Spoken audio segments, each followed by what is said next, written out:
arrancar la entrevista con mi primer invitado, Antero Flores Arauz, expresidente del Consejo de Ministros del gobierno de Manuel Merino, de otros gobiernos también, por supuesto, ha sido ministro de Defensa de Alan García, entre otros cargos de una ya larga trayectoria política. Antero, ¿cómo estás? Bienvenido. ¿Cómo te ha ido? Encantado de saludarte después de tiempo. La pregunta que planteaba Kimberly Barrantes en el enlace tiene que ver con la vacancia que se ha planteado contra Dina Boluarte. ¿Cómo ve esa posibilidad? Yo la veo muy difícil, primeramente porque no tiene los votos y segundo porque creo que no es conveniente para el país. Mal que bien, ahí se está manteniendo. Su presidente del Consejo de Ministros es una persona con oficio y que no lo está haciendo mal. Su gabinete, por lo general, es de excelentes personas y muy eficientes en sus cargos. Lo que no podemos es pedirle que haga milagros.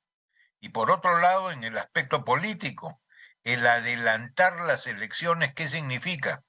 Que el presidente del Congreso, después de la vacancia, asuma la presidencia, quien sea el presidente del Congreso o la presidenta, y tiene Ujú. que convocar prácticamente de inmediato a elecciones, tiene que hacerlo dentro de los 6 meses. Entonces esto significaría una cierta inmediatez, con lo cual las agrupaciones políticas que están en proceso de inscripción no llegarían a la inscripción y los que están tratando de reinscribirse, como por ejemplo el PPC, porque el APRA ya lo logró, no les daría tiempo.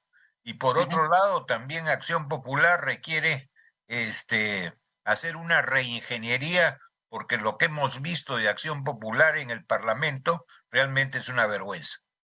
Ahora, el gobierno de Manuel Merino enfrenta una crisis de una semana y el señor Merino renuncia solo por 2 muertos de parte, digamos, de los manifestantes que se opusieron, digamos, a su presidencia. Este gobierno ya lleva casi 60. Pero creo que ahí hay un error. Merino no renunció y su gabinete tampoco porque hubo 2 muertos. Renunció para evitar decenas o centenas de muertos, porque la calle estaba durísima en aquel entonces. No nos olvidemos de que había muchos manifestantes de buena fe, pero también habían infiltrados y había gente que estaba asusando, incluso de algunos partidos políticos. Y hubo además desde armas hechizas contra los policías, perdigones de metal que la policía no utiliza. En fin, hubo un grave daño también a manifestantes de buena fe y también a la Policía Nacional. Hubo O sea, muchos heridos. lo que me está diciendo es que los muertos no fueron de la policía, sino fueron de los manifestantes. Todas las evidencias que hay hasta ahora son los manifestantes. Inclusive recientemente la Inspectoría de la Policía, ya han pasado varios gobiernos, ha hecho una investigación y harán 3, 4 semanas, no más de un mes, ha emitido un informe la Inspectoría en estos momentos aclarando de que los altos mandos nada tuvieron que ver, ¿no? O sea, usted me está diciendo que el gobierno de Manuel Merino se dejó doblegar por los manifestantes, Yo por diría que por estas filas, digamos, de chantajistas que estaban en las calles atacando a la policía y a los demás manifestantes. yo Error no que no lo, ha cometido el gobierno de Dina Boluarte. claro, yo no diría que se dejó doblegar, yo diría que fue preventivo para evitar una situación muchísimo mayor. Fue Mm. en realidad respetando el derecho a la vida y a la integridad de los demás peruanos, porque la gente, no nos olvidemos, estaba muy soliviantada en todos los niveles y con participación además de todas las edades. Quizás fue también un desahogo después de muchísimos meses de la pandemia en que estuvieron recluidos. Algunos sociólogos me decían que un buen motivo o la causa de la perturbación que había y de la afectación a las libertades en aquel momento fue por el motivo de la pandemia. De repente se les abrió o abrieron la puerta de frente y salieron a las calles a Mm. protestar cuando realmente no había ningún motivo. Merino lo que había hecho era una sucesión constitucional. Habían habido 125 congresistas que votaron a favor de la vacancia y después sus mismos congresistas le quitaron y todos los congresistas del Parlamento le jalaron la alfombra y le dijeron, no vamos a dar el voto de confianza a tus gabinetes, ándate, los mismos de Acción Popular.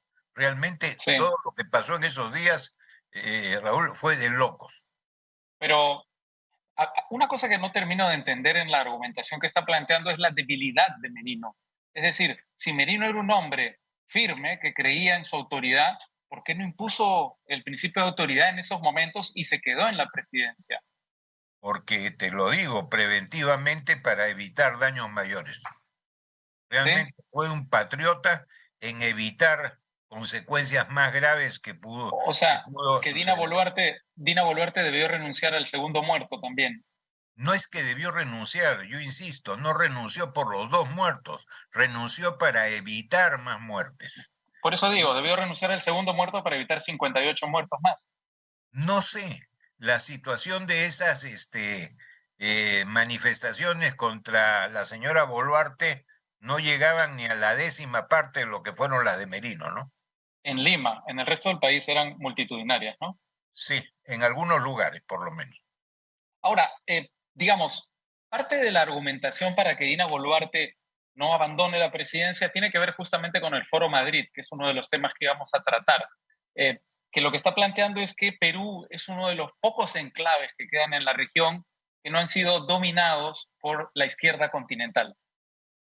Miren, lo del Foro Madrid ha venido después de todas estas manifestaciones, después de la asunción de la señora Dina Boluarte. No tiene nada que ver. Ha habido una coincidencia de que se realice en el No, Perú no, no, después de no, no mucho las tiempo. asocio, no las asocio. Lo que digo es que el argumento, uno de los argumentos que se han discutido en el Foro Madrid y realizado en Lima es justamente que Dina Boluarte representa uno de los islotes, digamos, que no han sido tomados por la izquierda continental. Es cierto, yo he estado en ese foro y he sido inclusive Sí. expositor el día miércoles. ¿Qué le parece este argumento? ¿Es verdad? ¿Hay una ofensiva de la izquierda continental y el Perú es uno de los pocos enclaves que no han sido tomados por esa izquierda o que han sido recuperados luego del gobierno de Castillo? Yo no diría que ha sido recuperado, yo diría que está en camino de la recuperación, Ujú. porque la señora Dina Boluarte, no nos olvidemos que se está manejando razonablemente, pero llega por una plancha absolutamente de izquierda y no de una izquierda responsable, moderna, sino una izquierda de porquería. Vamos a decir Ujú. las cosas claras. Y por el otro lado, la gente de centro o la gente de centro derecha que quiere que las cosas cambien y siga la misma ruta de los 30 años que hemos tenido de desarrollo. Pero la Ujú. señora se encuentra en el vértice de las dos. Unas veces voltea la cara a la izquierda, otras veces al centro. No, ¿Cuándo no, ha volteado a la izquierda en su gobierno, Dina es, Boluarte? Yo no lo recuerdo, la verdad. bueno, han habido, por ejemplo, una serie de actos populistas, por ejemplo, de comenzar a regalar plata sin ton ni son a las familias de los afectados Ya. en las marchas. Pero Oigan, ni eso siquiera no califica, eso califica como populismo puro, no de izquierda o populismo derecha. puro, populismo de izquierda, porque simplemente no lo ha dicho para otras manifestaciones en que Mm. gente de otros sectores ha sido afectada. En Sí. consecuencia, sí tenía un sesgo, ¿no? Ahora, Y dos, centro-derecha, el partido Vox es un partido de centro-derecha. para mí no, para mí es de derecha. Yo hablo de los partidos en el Perú. Yo soy Ajá, de un partido de centro. Yo he sido siempre social cristiano y no he claro. dejado de serlo por más que no estuviera ya en el PPC. Mm. Ahora, estábamos hablando de un hecho que a mí me parece muy interesante, porque es verdad que Dina Boluarte formó parte de una plancha muy de izquierda. Usted ha calificado a la izquierda, digamos, de Perú Libre de izquierda de porquería. Esas han sido sus palabras hace un instante. Fue una de las grandes defensoras de Pedro Castillo y ha sido ministra de Pedro Castillo prácticamente todo lo que duró su régimen. Sin O sea, ninguna duda, es sospechosa y peligrosa Dina Boluarte, a pesar, digamos, de las posturas que está asumiendo en su gobierno. porque está en un parteaguas. Ajá. A veces no entiendo hacia dónde está mirando o hacia qué lado quiere inclinarse. Su posición es bien difícil, pese a lo cual tiene un gabinete que lo está haciendo bien y ella está respaldando a ese gabinete. Pero lo que le falta es un respaldo también a las Fuerzas Armadas y a la policía, que siempre cuando tratan de defendernos a toda la civilidad, siempre son el lado más delgado de la soga y por donde ella siempre se rompe. Mm. ¿Cómo debería conducirse este gobierno? ¿Debería conducirse hasta el 2026? ¿Bajo qué parámetros? Para mí, haciendo lo que debería hacer, las cosas, no grandes reformas, porque no tiene cómo hacerlas, pero sí destrabar trámites, ver cómo se previene los próximos fenómenos de la naturaleza, que simplemente se han hecho reconstrucciones, pero no prevenciones, revisar un poco el tema de las obras inconclusas para poderlas retomar y sobre todo dar tranquilidad social, ¿no? ¿Debería el gobierno de Dina Boluarte pronunciarse por lo que se está llamando la contrarreforma educativa, por, digamos, estos retrocesos en lo que tiene que ver con la SUNEDU, con con el licenciamiento de las universidades?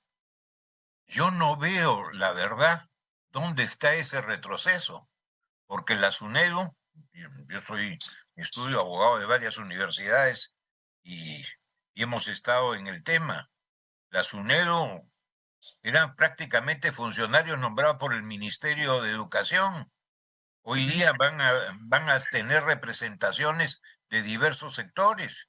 Yo creo que hoy día es más representativa que antes, Pero porque está, no nos está integrada ahora. olvidemos. Muchas de las personas que se han sumado a la SUNEDU eran personas que postulaban el cierre de la SUNEDU. Bueno, algunos podían postular el cierre, pero la SUNEDU también hay que ver que tiene sus cosas buenas. ¿Ha mejorado la calidad educativa? Sí, es verdad. ¿Ha Sí, habido una afectación a la autonomía universitaria? También es verdad. Hay que buscar puntos en común que en pero ahí, sí, toda transacción hay que buscar un punto central. Hay que hacerse recíprocas concesiones. Ni todo sí. es malo en la SUNEDU, ni todo tampoco ha sido bueno, Pero ¿no? ahí el argumento de la autonomía universitaria yo a veces no termino de entenderlo. ¿Por qué?